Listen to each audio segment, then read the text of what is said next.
Welcome back to Nickname versus the World. On today's show, I'm going to talk to you about a couple of things: Elon Musk and Howard Hughes.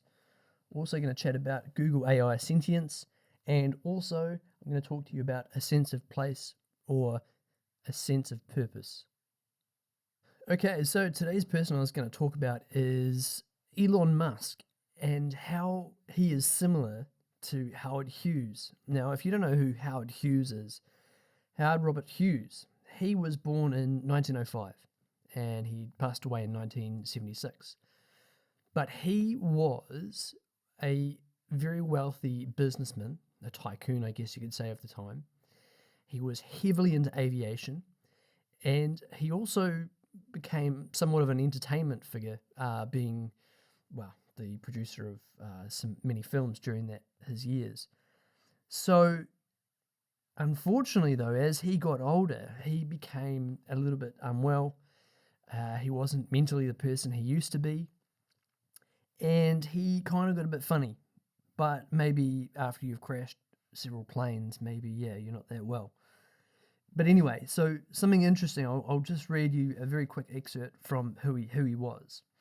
Howard Robert Hughes was an American business magnate, investor, record setting pilot, engineer, film director, and philanthropist, known during his lifetime as one of the most influential and financially successful individuals in the world.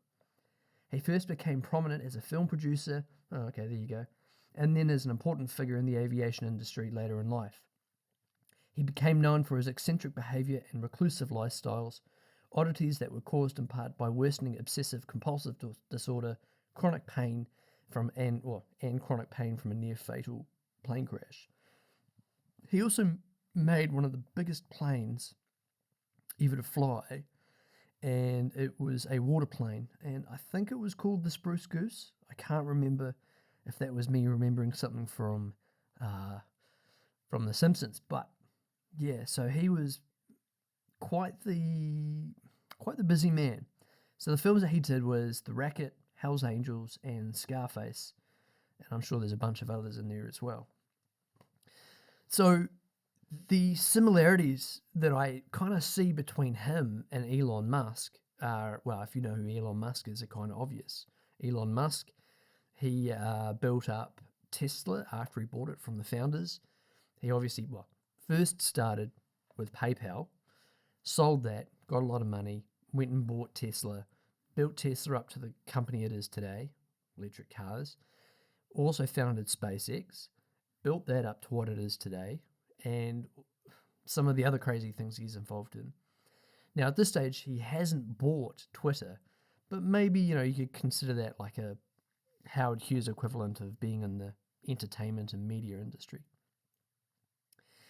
And Elon Musk has admitted on, was it comedy event? I should know this. Anyway, he admitted that he has Asperger's syndrome, and good on him for doing that. It's hard for people to admit, what they have going on, and he obviously is very talented because of it, and he's taken on as many things as he has. But it's interesting as you see him in the media as he's gotten older, he's started to get a little bit more kind of quirky. I don't know if that's a personality trait that he's always had, but he's got, more and more quirky as time has gone on.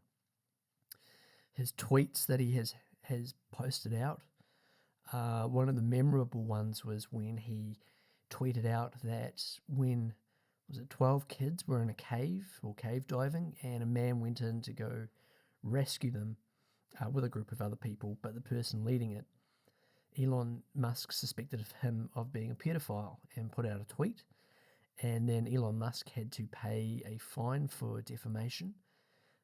That seemed really weird. He's had a very interesting relationship history with a lot of actresses and models and the like. He's named his one of his children, a very strange name that I can't even remember how to pronounce, let alone read.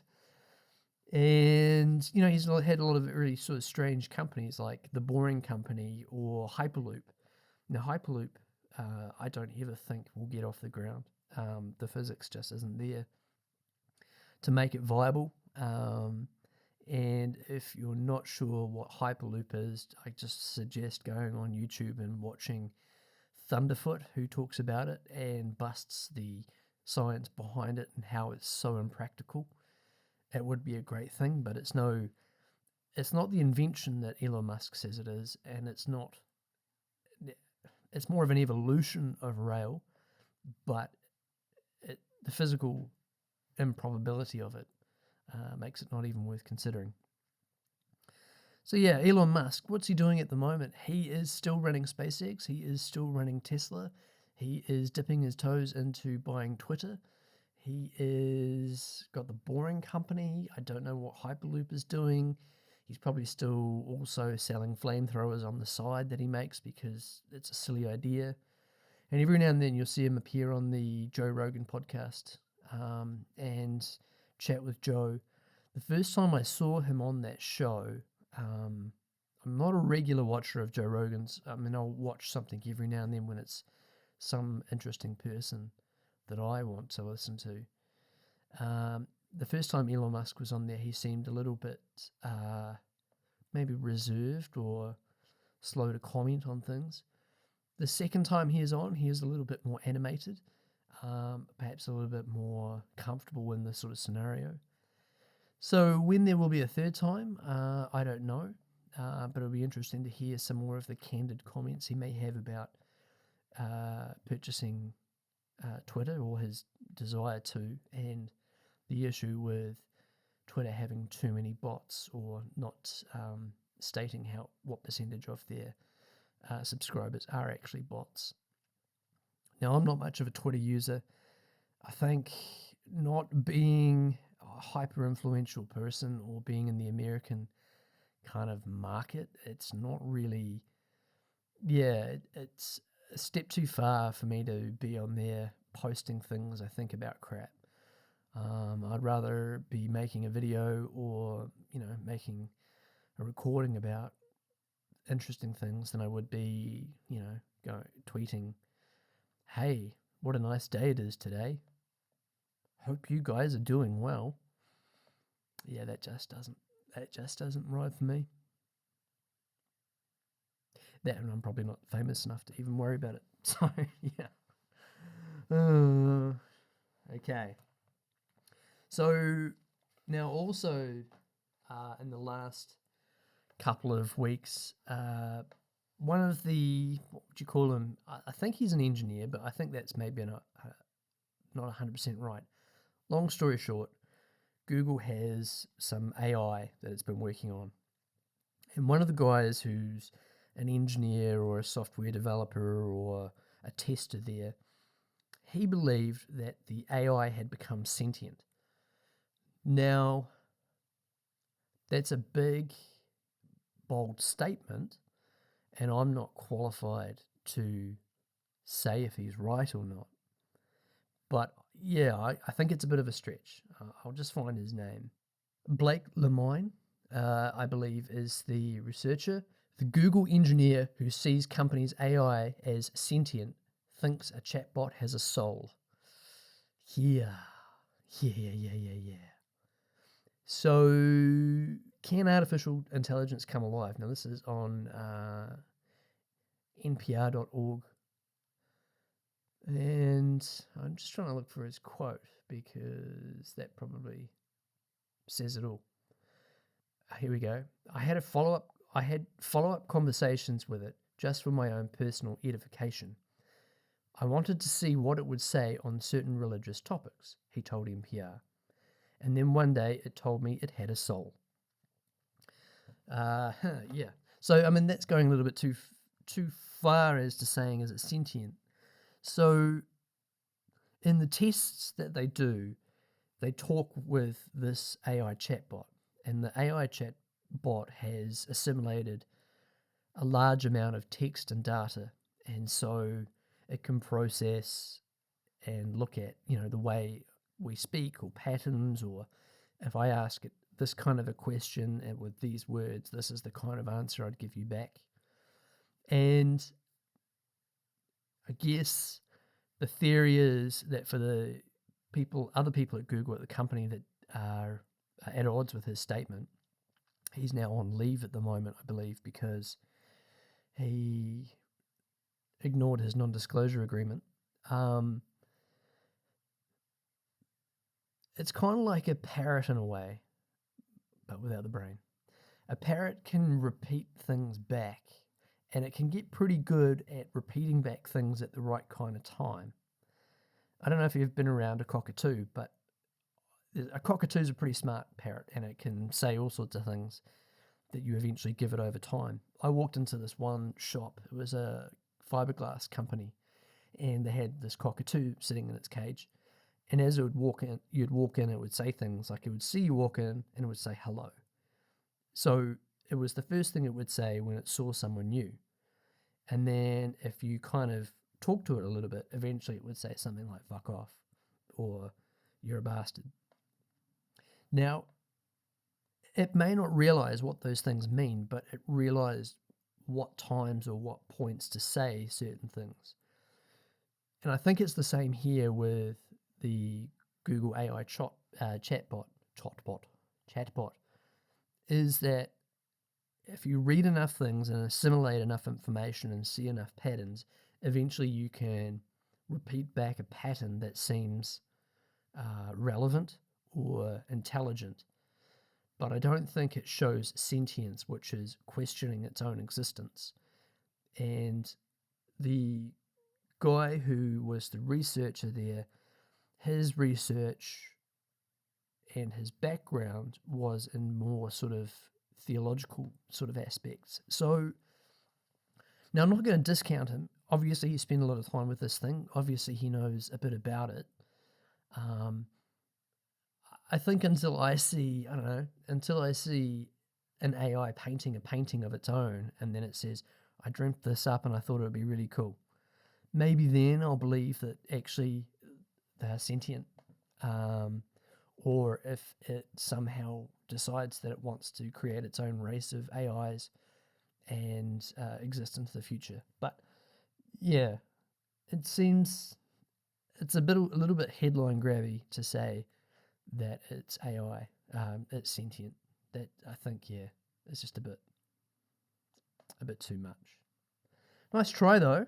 Hopefully he manages to find another job somewhere, because after releasing confidential information, I doubt he's going to get a job anywhere else. Poor bugger. So thanks, Blake, for the interesting story. Sorry to hear you lost your job. And my final thought for the day. So over the last couple of weeks, I've been actually seeing a counsellor, and for trying to sleep. I've been having issues sleeping, and I was advised maybe a counsellor might help me. Turns out I didn't need to. It was my ears. Go figure. But what it did help me reflect on was what I'm doing with my life and where I'm at. And when I was at university, we studied a topic called sense of place. And long story short, I think the underpinnings of that is we create an identity of who we are based around where we are, the things we have in our life, and what's around us, essentially. Now, a sense of place for a lot of people in modern society is having a home, or owning their own home. And at the moment in New Zealand and around the world, owning your own home seems a lot more difficult than it did maybe for our parents or our parents' parents. It's something that, price of a home is, I think it was 6 to 10 times more than that person's annual income. Anyway, I've talked about enough about, how out of reach it is for so many people to own a home. Now, this is my kind of advice for anybody who feels like they're a little lost, like they're never going to get to having their own home. There's a sense of place, but then there's also a sense of purpose. And if you have a sense of purpose your entire life, then the place that you live is irrelevant. So by that I mean, if you knew that in your life that you had to do this one thing until the day you died, or you were taken before your time, then wherever you lived or whatever means it took to live are irrelevant because you had to keep doing that thing. So it's kind of like in the movies where you've got crazy volcano scientist travels around the world looking at volcanoes, and he doesn't really have a home, lives in a bus, but he has to keep he keeps researching volcanoes everywhere he goes because that's his mission in life, that's his sense of purpose. Very quickly you can see that for someone like that, owning a home and being stuck in one place perhaps isn't the answer. So for me, my sense of purpose once upon a time used to be graphic design and design with motion and video editing and cameras and blah, blah, blah. The sense of purpose I have nowadays is to talk about interesting subjects and share that with people, and put a little bit of a different perspective on it. Being a New Zealander outside what seems to be the majority of an American sort of consumed and American created sort of arena, which is things like Spotify and TV and Netflix and stuff like that. So having a purpose and having something that I have to do, it's irrelevant where I am, so long as I'm still doing what I know I feel like I have to do. I guess you could also look at that as following your heart. Whether the decision is right, wrong, or indifferent, at least you're following your heart. So the day that you do die, you go, well, at least I was doing what I wanted to do, and all the decisions I made along that way were based on what I knew I wanted to do. Also, being someone who's had depression, it's interesting. The interesting thing to question the sense of place and the sense of purpose. Having a sense of purpose helps me realize that it's not just about the moment or whatever it is. There is a reason for what I'm doing and it's going somewhere, and no matter what comes your way, keep going for it because that's what you want to be doing. A sense of place is really awesome if you have your own home and I can put all my junk here. If I want to draw on the wall, I can draw on the wall. But if you can never get to having your own place in the first place, then it could be quite defeating. You'd be like, man, I'm never going to have a home. I'm never going to have a place to be me or be myself. You can be yourself. You can do that anywhere. And being confined by the material object of a home doesn't change who you are. Life only happens once as far as I know, unless somebody's got some really good information that I don't know about. So if you can, spend your time doing the thing or things that you have to do. Or for people who become parents, their reason to be is to be that parent, is to help that child grow up and nurture them and let them become someone as well. I don't have kids, so I can't really give any advice in that subject. I like motorbikes. Having a kid? Nah. Motorbikes? Yeah, definitely. Now, I was trying to look at what International Day it is today, and I completely forgot, and the webpage I had with it on disappeared. Let's see if I can find it again. So today is Monday, 20th of June, 2022. International Day. I'd like to think it was something like a I don't know, like Refugee Day. I think that's what it was. Oh, it is. Yeah. Today is World Refugee Day. I didn't know that was a thing, but I do now. Can you imagine what it would be like to have to leave your home, your community, your country, and flee it to another? Oh, yeah, that would be shit. So, history of World Refugee Day began in the early 20th century with the High Commission for Refugees was founded by the League of Nations in 1921. While the commission was originally intended to help people escape the Russian Revolution, over time it came to care for refugees from various other countries as well. In 1950, the United Nations High Commission for Refugees, UNCHR, was set up in Switzerland, and its main organization is the main organization responsible for supporting and safeguarding refugees to this day. Only those Palestinian refugees who fled in 1948 from the 1948 war with Israel are cared for by another body, which is the United Nations Relief and Works Agency. Anyway, so there you go. World Refugee Day. I did not know that. And that is today's show. Thank you for catching up with me. My name's neame. See you on the next one.